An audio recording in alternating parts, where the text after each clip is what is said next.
Hello, seekers of the wild. We're stepping into something energetically unusual this year. We are in a universal year one, a year of beginnings, sovereignty, leadership, initiation. And layered into that, we have 3 Mercury retrogrades, all in water signs. And this matters because year one says to move forward. Fire horse energy says to lead boldly, and water signs say to clear the emotional currents first. So the question becomes, what emotional tide is fueling your fire? So let's walk this path.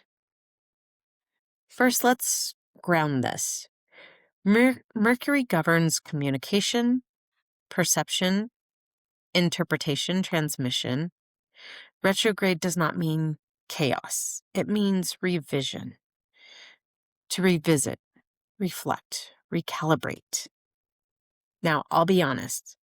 Retrograde technically started yesterday. And I already had a few computers decide that they did not want to cooperate. I was mostly annoyed because I was at work trying to get stuff done. But secretly, I was a little entertained. Not because I think Mercury is attacking my devices, but because it felt poetic. Mercury governs communication. Technology is modern-day Mercury. So when it glitches during retrograde, it mirrors this symbolism. The real question isn't, is Mercury doing this? The real question is, what is the friction revealing in me? Am I rushing? Am I forcing clarity where there's fog? Am I trying to push momentum through emotional static? This is where this year gets interesting. These retrogrades move through Pisces, then Cancer, then Scorpio. Pisces being the collective, Cancer being the personal, and Scorpio being the deep shadow. Most healing narratives begin with fix yourself, then affect the world. This year reverses that. The emotional atmosphere shifts first, then it moves into the home, and then into the power and shadow. So fog, tide, undertow. Pisces is mutable water. It is empathetic, imaginative, compassionate, spiritual, symbolic, boundary dissolving. Sometimes they're the escapists, they're over idealistic, they're avoidant, they can be highly suggestible, they may be prone to magical thinking, and they may be drawn to savior narratives. Pisces absorbs. And when Mercury retrogrades here, perception becomes emotional rather than linear. We may not mishear facts. We may misinterpret tone. We may not misunderstand information. We may misunderstand emotional undercurrents. Because Pisces governs the collective unconsciousness, this doesn't just happen individually, it happens socially. So there is something called emotional contagion. Humans unconsciously mirror tone, facial expression, energy, group mood. When one nervous system escalates, others often follow. In a Pisces retrograde, the emotional field becomes more permeable. You may see faster outrage cycles, amplified nostalgia, spiritual searching, increased projection, more people feeling deeply, but not always clearly. Pisces blurs the line between my feeling and the room's feeling. And if you're sensitive, like me, you may absorb first and question later. When emotional contagion increases, cortisol increases. When cortisol rises, patience drops. Nuance disappears, threat perception heightens, reaction speeds increase. Now place that into a universal year one. Year one is not passive, it initiates. Fire horse energy amplifies this boldness, momentum, leadership, independence.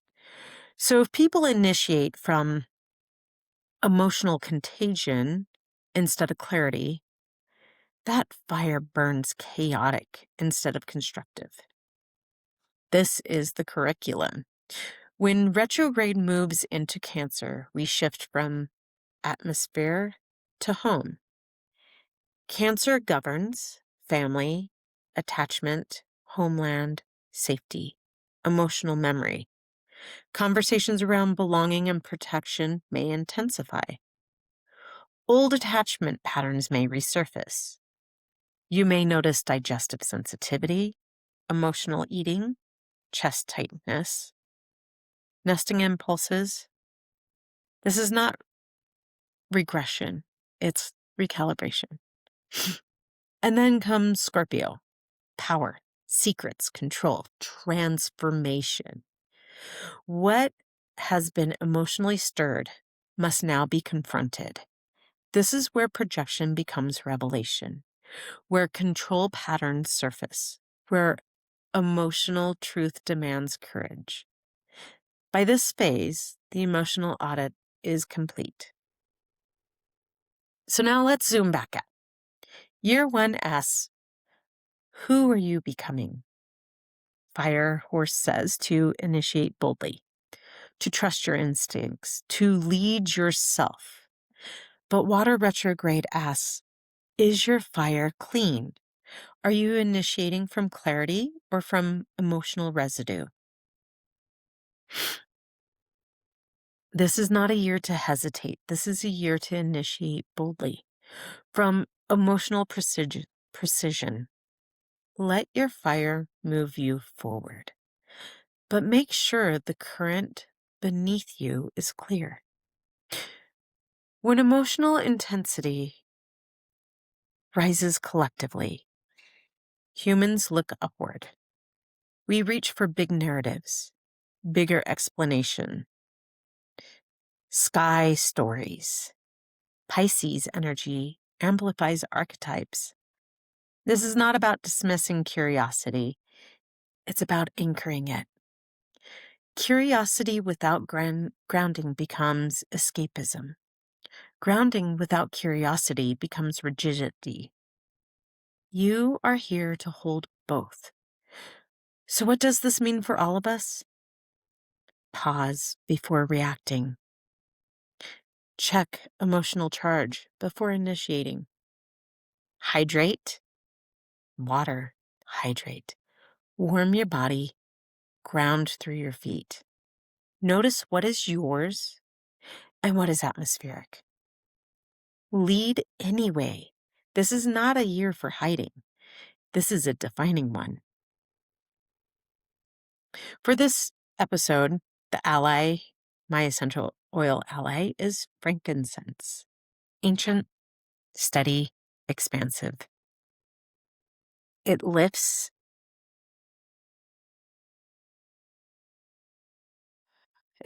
awareness without dissociation. And if you have it, place a drop in your palms before starting to plan your next bold move or diffuse it. Let your leadership come from steadiness, not from surge. 3 Mercury retrogrades in water signs. A universal year one. Fire horse momentum. This is not chaos. This is circulation.